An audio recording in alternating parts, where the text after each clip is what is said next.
Bonjour à vous, dans cette nouvelle vidéo, on va voir ensemble les différences, qu'est-ce que compose aussi un disque dur ou un SSD, comment les données sont traitées exactement, comment cela fonctionne plus en détail.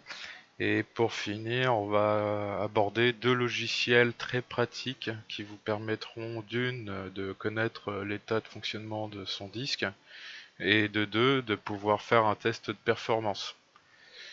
Donc, nous allons commencer et voir le disque dur dans un premier temps.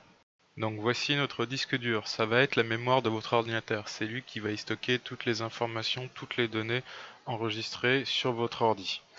Il va avoir différentes nuances entre les différents disques durs, parce que vous allez avoir des différences déjà dans un premier temps, évidemment sur la capacité, sur la densité aussi qu'on peut avoir de données sur chaque plateau, la vitesse de rotation qui est exprimée en RPM, rotation par minute, son interface aussi, par laquelle il est relié sur votre ordinateur, que ce soit du IDE, du SCI, excusez-moi, SCSI ou du SATA, qui est la norme la plus récente. On va revenir un peu plus en détail là-dessus. Vous allez avoir la mémoire cache aussi, qui va permettre de temporiser les informations avant qu'elles soient enregistrées, et son temps d'accès exprimé en millisecondes. Toutes ces informations-là ne sont pas des données sur les fiches techniques que vous pouvez trouver sur les revendeurs. Elles ne sont pas toutes présentes. Rien ne vous empêche d'aller voir un peu plus en détail sur le site du fabricant où vous aurez un complément d'information à ce sujet, et bien évidemment.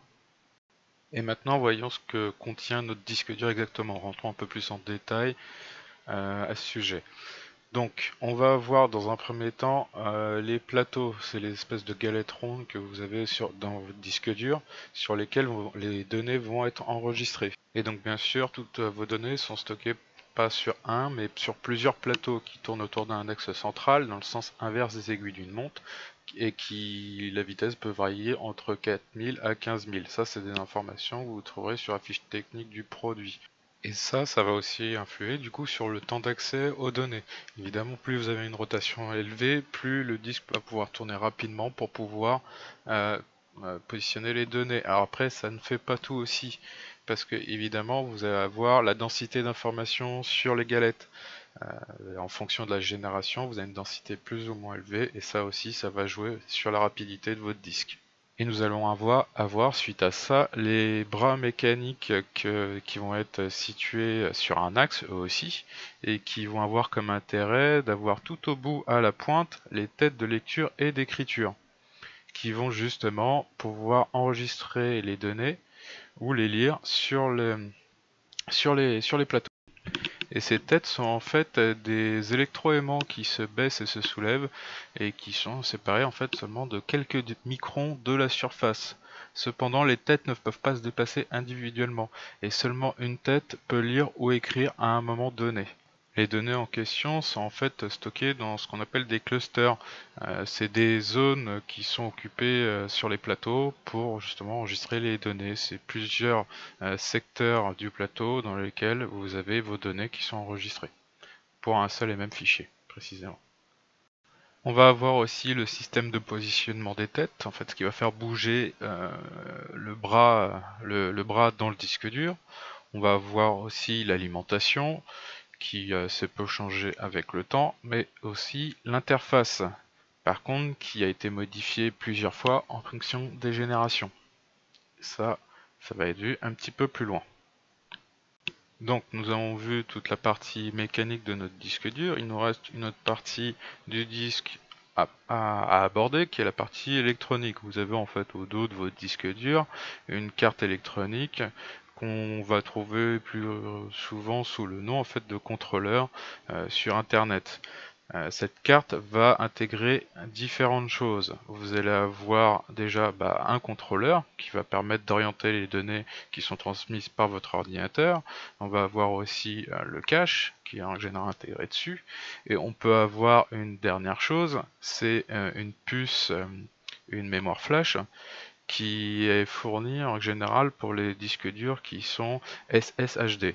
Donc qui intègre une puce SSD, enfin pas une puce SSD, mais qui intègre une partie de SSD à l'intérieur pour la rapidité des données. L'idée en fait pour schématiser, c'est-à-dire que votre ordinateur, bon, dans un premier temps vous n'allez pas avoir de différence en termes de rapidité, mais c'est par la suite.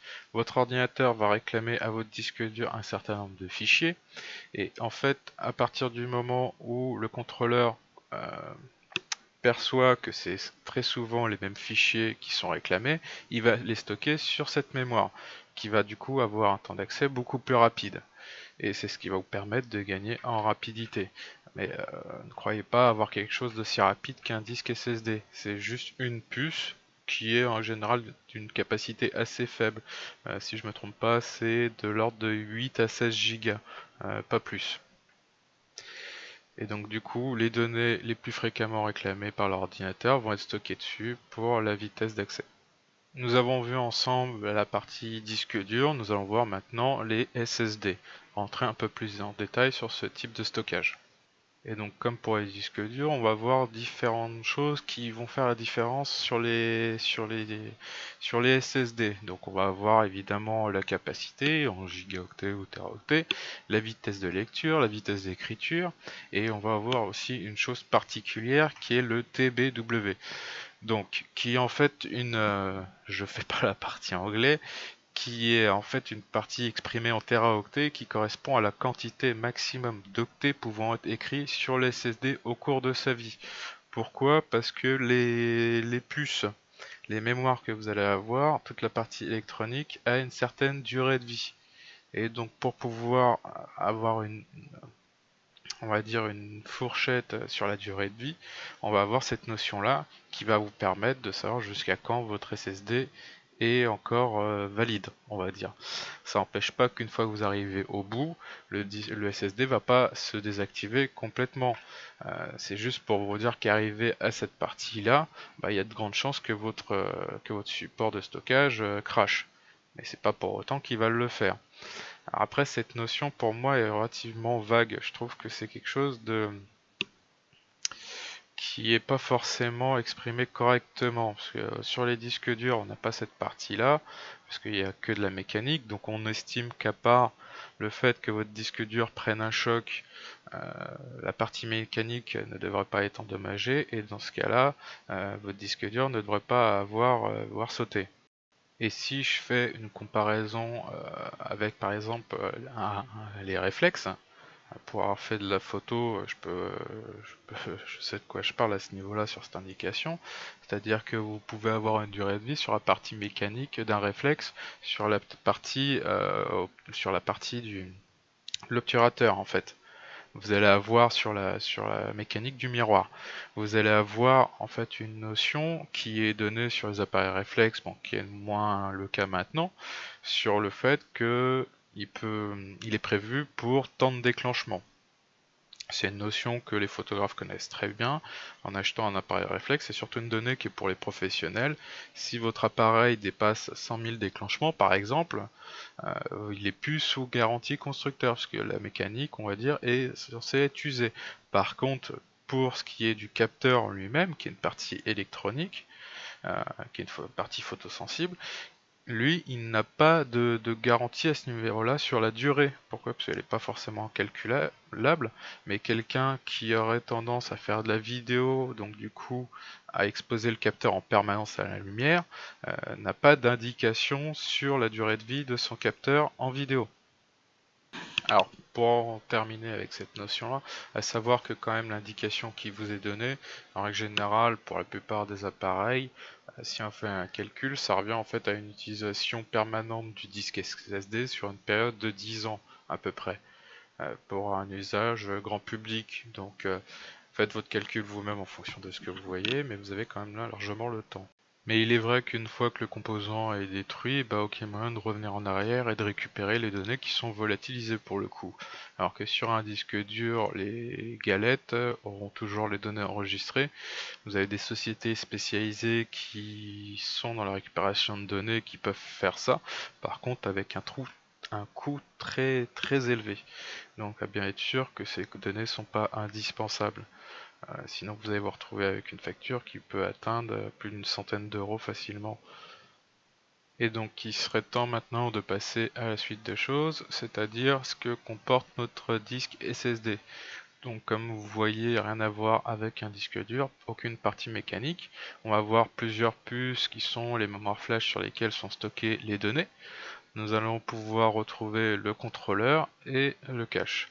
De la même manière, on va avoir une connectique d'interface et d'alimentation. Quand on regarde ça, on peut se dire que c'est tout simplement un disque dur auquel on a retiré toute la partie mécanique et conservé uniquement l'électronique. Et donc pas grand chose à dire de plus ou à vous apprendre que ce que je vous ai dit déjà précédemment. Le principe reste à peu de choses près le même. L'intérêt de ce principe-là va surtout être au niveau du volume, puisque vous allez pouvoir retrouver ce type de choses sous un format d'une carte mémoire ou d'une clé USB, évidemment constitué différemment, mais le principe restera à peu de choses près le même. Donc, après ça, on va voir pour terminer la connectique, juste avant d'aborder les deux logiciels que je vous ai parlé en début de vidéo. Et donc, pour la connectique, on va avoir le câble SATA, qui est la norme la plus récente, on va dire. Tout simplement, on peut le remarquer surtout par les débits qu'elle peut représenter. Vous avez différentes générations, 1, 2, 3, avec différents débits exprimés à ce niveau-là. Et pour la plus ancienne, qui est l'IDE, alors l'IDE c'est le nom d'origine de ce type de câblage, qui vient de chez Western à la base, et qui a été référencé après euh, sur une plus large commercialisation, avec ATA 5, 6 et 7 pour les plus récents. Néanmoins, pour ce qui est du 7, si je ne me trompe pas, la dernière norme date quand même de 2003 ou 2005. Donc c'est quand même pas très récent non plus. Qui s'arrêtait, elle, à des débits de 133 mégaoctets secondes. Pour ce qui est de l'IDE, c'était un câble qui était utilisé en série. Vous aviez un maître et un esclave. Vous pouviez brancher plusieurs appareils à la suite comme ça. Pour ce qui est du SATA, par contre, c'est une connectique sur la carte mère pour un support de stockage et rien d'autre. Et donc voilà, on en a fini pour les types de supports. Maintenant, on va passer sur deux types de logiciels. Le premier logiciel est un outil qui va vous permettre de vérifier, de contrôler l'état de votre disque, que ce soit un disque dur ou un SSD. D'ailleurs, j'ai les deux cas de figure sur mon ordinateur, ce qui va me permettre de faire la différence par la suite aussi.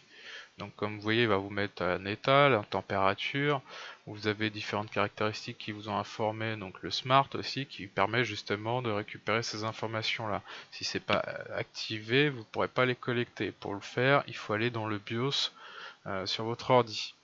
On va voir tout un tas d'informations sur son disque. Vous allez voir aussi justement si vous avez des erreurs sur le disque comme des secteurs défectueux, des erreurs de fichiers, tout un tas d'informations à ce niveau-là. Si vous voyez justement qu'il n'est pas correct, si vous avez des bulles qui passent au jaune voire au rouge, enfin qui sont pas bleues, c'est des soucis qui peuvent être corrigés par une vidéo précédente que j'ai fait justement. À partir du moment où c'est pas une panne physique du matériel. Donc, vous avez une vidéo qui vous présente une manipulation à faire assez longue, mais qui vous permettra de corriger tous ces défauts.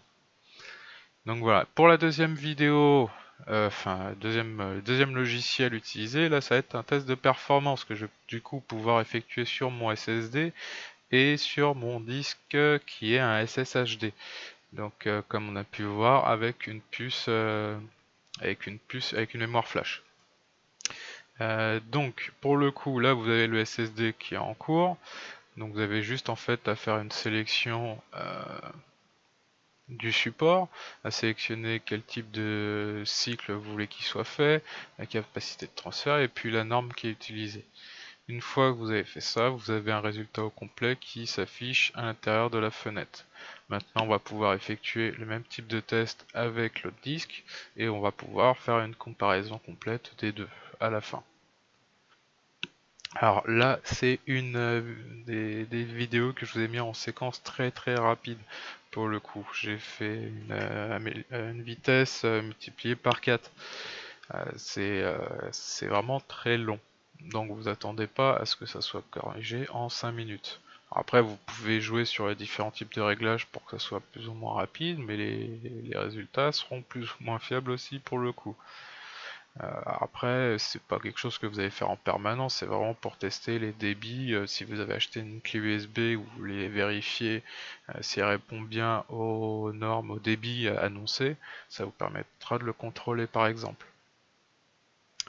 Donc, comme vous voyez, hop, on y arrive. Alors vous avez une partie évidemment lecture ou écriture. Dans les différentes colonnes, ça va être différents tests avec des tailles de fichiers différentes qui vont être effectués. Et puis voilà. Ce logiciel est un test de performance. Il vous donnera uniquement le rendu de ce qu'il a pu mesurer. Si vous achetez une clé USB, vous saurez si les performances données par le fabricant sont bien celles que vous retrouvez sur le produit. Donc maintenant, on va avoir le résultat des deux. On va pouvoir faire une comparaison, à savoir ce qu'il en est. Bon, évidemment, le SSD est plus rapide, ce qui est normal en soi, ce qui peut être logique. Mais ça va nous permettre de nous donner une petite idée. C'était juste pour vous donner un compte rendu de ces différents tests ayant ces deux disques durs sur mon ordinateur. La vidéo est finie. Je vous remercie de m'avoir suivi. J'espère d'avoir été d'une grande aide pour vous donner un certain nombre d'explications. N'oubliez pas de liker, de vous abonner et lâcher un commentaire si besoin. Je tâcherai d'y répondre. Passez une très bonne journée à tous. Au revoir.